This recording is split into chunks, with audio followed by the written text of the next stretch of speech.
앞두고 민주당에서 당원 명부 유출 논란이 또 불거졌습니다.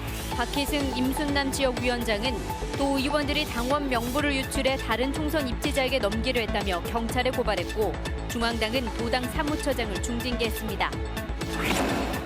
시민단체가 전주시와 롯데 종합경기장 개발 협약이 지방계약법을 어긴 위법이라고 강조했지만 전주시는 외국인 투자 촉진법을 적용하기 때문에 문제가 없다고 주장했습니다.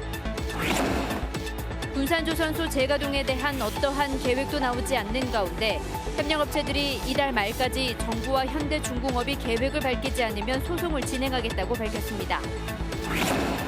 전기버스와 소형 전기차를 만드는 중소기업 4곳이 새만금에 공장을 짓기로 해 산업 집적화 효과가 기대됩니다. 여러분 안녕하십니까? JTV 8시 뉴스입니다. 총선을 앞두고 민주당에서 또 당원 명부 유출 논란이 불거졌습니다. 박희승, 임순남 지역위원장은 도의원들이 당원 명부를 유출해 다른 총선 입지자에게 넘기려 했다며 경찰에 고발했습니다. 해당 도 의원들은 터무니없다는 입장이지만 중앙당은 절차상의 문제를 들어 도당 사무처장을 중징계하고 경질했습니다. 이승환 기자의 보도입니다. 민주당 박희승, 임순남 지역위원장 측이 오병현 전북도당 사무처장과 강영구, 이정민 도의원을 개인정보보호법 위반 혐의로 고발한 것은 지난 13일. 총선을 앞두고 이들이 갖고 있던 남원 지역 14,000여 명의 당원 명단을 확인해서 다른 입지자에게 제공한 것으로 의심하고 있습니다. 중앙당에서는 이 권리당원 명부가 유출된 것은 내년 총선의 경선의 공정성이 심각하게 훼손됐다, 이렇게 보고 있더라고요. 도당은 도의원들에게서 명단을 받아 엿새 동안 중앙당 서버에 한 명 한 명 입력하는 방식으로 권리당원 여부를 확인했습니다. 도의원들은 당원들의 요청으로 확인했을 뿐 명부 유출도 특정 인사 재공설도 터무니없는 억측이라는 입장입니다. 저희들이 갖고 있던 당원 명단을 도당에 정식으로 공문을 접수해서 이분들이 당원으로 계속 유지가 되고 있는지, 당비가 나가고 있는지 이 여부만 저희들이 확인했을 뿐입니다.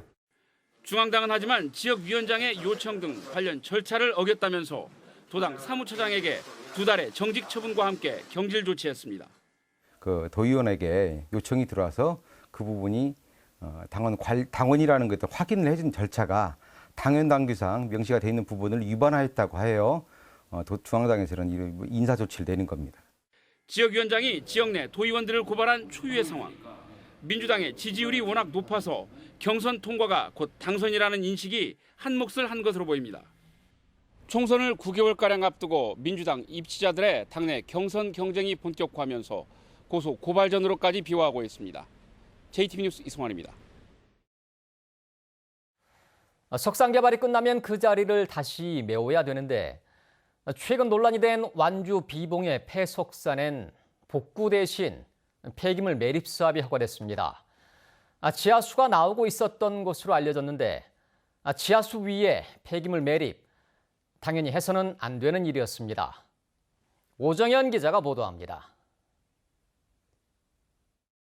새까만 물기를 머금은 흙, 악취가 진동합니다. 산속 15m 깊이에서 캐낸 건데 한눈에 봐도 오염이 의심됩니다. 허용된 돌을 모두 캔 폐석산은 2014년 폐기물 매립장이 됐습니다. 다시 산의 모양을 갖추게 됐지만 이후 곳곳에서 썩은 물이 새고 있는 겁니다. 허가는 14년도 4월 9일 날 나갔고요. 용량은 47만 1,000세제곱미터. 그만큼 폐기물을 매립할 수 있다? 예. 복구 대신 그 자리에 폐기물 매립 사업을 허가한 건데 이례적인 일이라고 말합니다. 거기다 이제 매립 허가를 받은 건 그 사람들 능력이지. 그러니까 이례적인. 예. 게다가 당시 석상 개발이 끝난 자리엔 지하수도 솟아났던 것으로 알려졌습니다. 지하수의 침투를 방지할 수 있는 차수 시설을 그렇게 설치를 하는 것이 원칙일 것인데 지금 차수 시설 이런 데는 안 되는 걸로 지금 알고 있어요. 하수 찌꺼기로 만든 고화토를 물 위에 들이부어 문제가 시작된 것으로 추정되는데 고체화가 덜 된 하수 찌꺼기가 물과 닿으며 부패가 시작된 겁니다. 폐석산은 고화토 40만 톤이 묻혀 있는 것으로 알려졌습니다. 복구 대신 폐기물 매립 사업, 그것도 지하수가 솟는 자리에 폐기물을 묻도록 허가한 배경에 대해 설명이 필요해 보입니다. JTB 뉴스 오정현입니다. 롯데 종합경기장 개발 협약을 놓고 전주시와 시민단체가 충돌했습니다. 시민단체는 전주시와 롯데 수의계약이 지방계약법을 어긴 위법이라고 강조했지만 전주시는 지방계약법이 아닌 외국인 투자촉진법을 적용하기 때문에 문제가 없다고 맞섰습니다. 김철 기자입니다. 민주사회를 위한 변호사 모임 즉 민변이 전주시와 롯데의 종합경기장 개발 협약은 해제가 가능하다고 주장했습니다.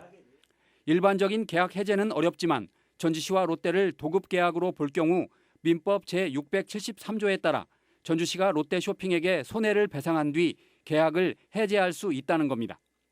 민변은 또 롯데가 야구장과 육상경기장을 지어 전주시에 기부 체납하는 2012년 계약과 컨벤션 센터와 호텔을 기부 체납하는 2019년 계약은 전혀 다르다고 봤습니다.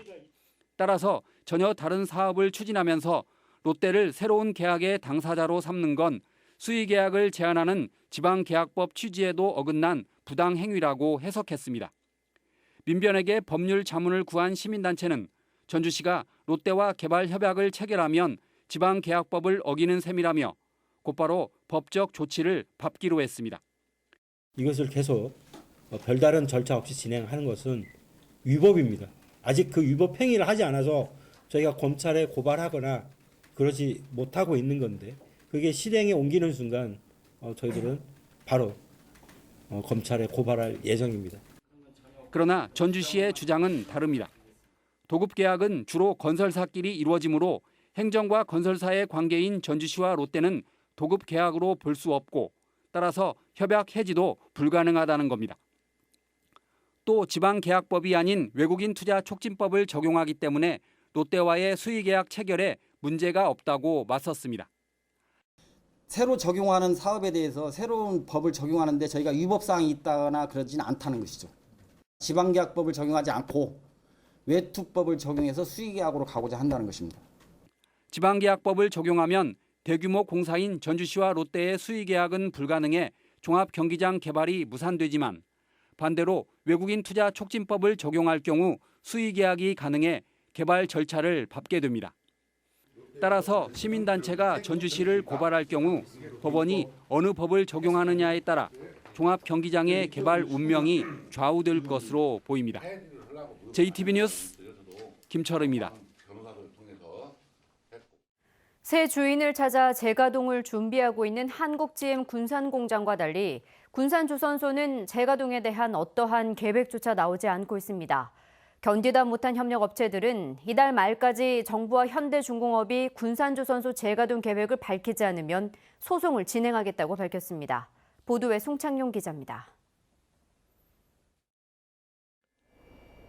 현대중공업 군산조선소가 문을 닫은 건 지난 2017년 7월입니다. 군산에 하나밖에 없는 대형 조선소가 문을 닫으면서 86개에 이르던 협력업체는 24개까지 줄었습니다. 남아있는 업체들도 점점 고사되고 있는 실정입니다. 견디다 못한 군산조선소 협력업체들이 국회를 찾아 정부와 현대중공업에 군산조선소 재가동에 대한 명확한 입장 표명을 촉구했습니다. 이달 말까지 재가동과 관련한 계획을 밝히지 않으면 현대중공업을 상대로 손해배상 청구와 항만부지 원상 복구, 공장 등록 취소 소송을 제기하겠다고 밝혔습니다.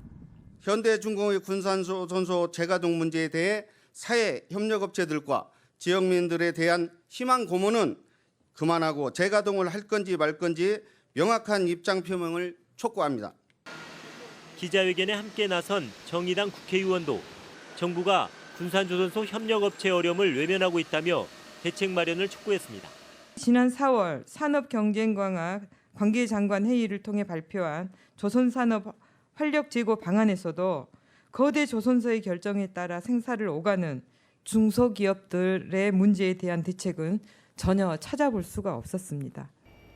군산조선소가 문을 닫은 지 벌써 2년. 정부의 구조조정과 대기업의 경제 논리로 하루아침에 파탄난 협력업체들의 호소에 정부와 현대중공업이 어떤 답을 내놓을지 주목됩니다. JTB 뉴스 송창용입니다. 동학 농민혁명 당시 처형된 농민군 지도자의 유골이 모레 전주 완산 칠봉에 마련된 추모관에 안장됩니다. 일본의 한 대학 박물관에 방치돼 있다가 125년 만에 안식처를 찾게 된 것입니다. 그런데 전남 진도군이 유고를 돌려달라며 소송을 제기하겠다고 밝혀서 논란이 일고 있습니다. 하원호 기자가 보도합니다. 동학농민혁명 당시 처형된 농민군 지도자의 유골입니다. 1906년 유골은 일본으로 건너가 대학박물관에 90년간 방치됐습니다. 국내로 봉안된 뒤에도 23년간이나 안식처를 찾지 못해 박물관 수장고를 전전했습니다. 이름 없는 농민군 지도자의 유골이 다음 달 1일 전주 완산칠봉에 마련된 추모공간에 안장됩니다. 동학농민군 최초이자 마지막 장례식. 왜냐하면 대부분의 동학농민군들이 제대로 장례를 못 치렀잖아요. 그런데 안장을 코앞에 두고 전남 진도군이 유골을 그대로 두라며 가처분 신청을 냈습니다. 유골이 진도에서 수습된 만큼 유골의 연고권이 진도군에 있다는 겁니다. 법원이 유골의 연고자는 동학농민혁명 기념사업회라며 가처분을 기각했지만 진도군은 유골을 돌려달라는 소송을 다시 제기하겠다고 밝혔습니다. 유골에 대한 신원 확인이 아직까지 명백하게 누구인지까지는 안 밝혀졌거든요. 그리고 후손들도 이제 찾아줘야 될 것 같고. 하지만 그동안 별다른 관심을 보이지 않았던 진도군이 과연 그럴 자격이 있냐는 지적이 나오고 있습니다. 동학농민혁명 기념사업회가 지난 2001년과 2005년 진도군에 유골을 안장해달라고 2차례나 요청했지만 진도군은 이를 받아들이지 않았습니다. 우여곡절 끝에 겨우 안식처를 찾은 농민군 지도자의 유골을 놓고 법정 다툼에 나선 진도군에 곱지 않은 시선이 쏟아지고 있습니다. JTB 뉴스 하원호입니다. 올해 전북의 개별 공시지가가 평균 5.34% 올랐습니다. 이는 전국 평균 상승률 8.03%와 비교해 2%포인트 이상 낮고 전국 17개 시도에서 충남과 인천, 대전에 이어서 네 번째로 낮은 것입니다. 특히 군산조선소와 한국GM 군산공장이 문을 닫은 군산의 개별 공시지가 상승률은 0.15%로 전국 시군구에서 울산 동구에 이어서 두 번째로 낮았습니다. 양파 가격 폭락 문제를 해결하기 위해서 정부와 농협이 양파의 시장 격리를 추진합니다. 정부는 지난달 전북에서 1,300톤을 비롯해 6,000톤을 시장 격리한 데 이어서 추가로 12,000톤을 시장 격리하고 6,000톤을 수매할 계획이라고 밝혔습니다. 이와는 별도로 전라북도와 도내 5개 양파 주산지 농협은 전북에서 4,000톤의 양파를 시장 격리하기 위해 협의를 진행하고 있습니다. 전기버스와 소형 전기차를 만드는 중소기업 4곳이 새만금에 공장을 짓습니다. 협력업체 10여 곳도 투자할 예정인데 군산과 새만금이 전기차 생산기지로 떠오르고 있습니다. 권대성 기자입니다. 한 번 충전으로 200km를 넘게 달리는 전기버스. 서울과 제주 등의 시내버스로 공급됐습니다. 집에서도 손쉽게 충전이 가능한 소형 전기차. 각각 경남과 충북의 중소벤처기업들이 생산하는 차량입니다. 이 두 업체를 포함해 전기차 생산업체 4곳이 동시에 새만금 장기임대 산업단지에 공장을 새로 짓습니다. 가동을 시작하면 초기에만 330명의 고용 창출이 기대됩니다. 업체들은 서둘러 공장을 짓기 시작해 이르면 내년 말부터 가동을 시작하겠다고 밝혔습니다. 내년 4월 이전에 착공을 해서 1년 이내에 새만금에 추가 생산 시설을 짓는 것을 그렇게 목표하고 있습니다. 중소벤처기업진흥공단은 이들 업체와 협력하는 부품업체 10여 곳도 옮기도록 할 예정입니다. 나아가 군산의 GM과 조선소 협력업체들을 도와서 전기차 산업을 집착화한다는 계획입니다. GM도 떠나고 현대중도 떠나면서 이 협력업체들이 지금 굉장히 파산할 지경이잖아요. 이런 회사들을 전기자율차의 부품 회사들로 사업 전환을 시키고. 전라북도는 전기차 산업 생태계가 빠르게 뿌리 내리도록 상생형 일자리 사업을 추진하고 있습니다. 민관산학 협의가 절차대로 이루어지면서 일자리 또 자동차 산업의 새로운 혁신 동시에 이루어낼 것입니다. GM 군산 공장을 인수한 MS 오토텍, 중국 업체와 손잡은 나노스 등도 전기차 생산 계획을 내놨습니다. 군산과 새만금을 중심으로 전북이 상용차에 이어 전기차 생산 기지로 기대감을 높이고 있습니다. JTB 뉴스 권대성입니다. 한국노총 전국우정노조 전북지부 조합원 500여 명이 전북우정청 앞에서 인력 충원과 주 5일제 준수를 요구했습니다. 이들은 집배원이 하루 평균 11시간을 일하는 중노동에 내몰리고 있고 공무원 가운데 유일하게 주 6일제 근무가 만연하고 있다며 우정사업본부가 집배원 2,000명을 증원하고 주 5일제 근무를 준수해 집배원들의 노동 조건을 개선해야 한다고 주장했습니다. 전주 덕진경찰서는 고수익을 올려주겠다며 투자자를 모아 돈을 가로챈 혐의로 36살 A씨를 붙잡아 구속했습니다. A씨는 벼를 사들여 농협에 되팔면 큰 이익을 낼 수 있다고 속여 지난해 7월부터 5개월 동안 50살 B씨 등 14명으로부터 8억 5천만 원을 받아 가로챈 혐의를 받고 있습니다. 익산경찰서는 아내의 내연남으로 의심되는 남성을 찾아가 흉기로 협박한 혐의로 50살 허모 씨를 불구속 입건했습니다. 허 씨는 지난 29일 오전 0시 50분쯤 35살 오모 씨가 사는 익산시 모현동의 한 주택에 찾아가 아내를 만나지 말라며 흉기로 위협한 혐의를 받고 있습니다. 또 허 씨는 이 과정에서 면허 정지 수준인 혈중 알코올 농도 0.098% 상태로 운전한 것으로 드러났습니다.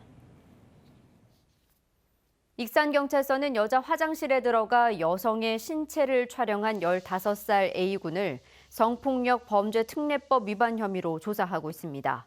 A군은 어제 저녁 8시쯤 익산시 영등동의 한 독서실 여자 화장실에 숨어 들어가 휴대전화 카메라로 26살 B씨를 몰래 촬영한 혐의를 받고 있습니다. 오늘은 가끔 구름 많은 가운데 낮 기온은 25도를 웃돌며 평년보다 더웠습니다. 오늘 밤부터 내일 아침 사이 산발적으로 빗방울이 떨어지겠습니다. 내일은 대체로 흐리겠고 낮부터 차차 맑아지겠습니다. 아침 최저 기온은 11도에서 16도로 오늘보다 2, 3도가량 높겠습니다. 낮 최고 기온은 전주 24도 등 21도에서 24도로 오늘보다 5도가량 떨어지겠습니다. 당분간 대체로 맑은 가운데 일교차 큰 날씨가 이어지겠습니다.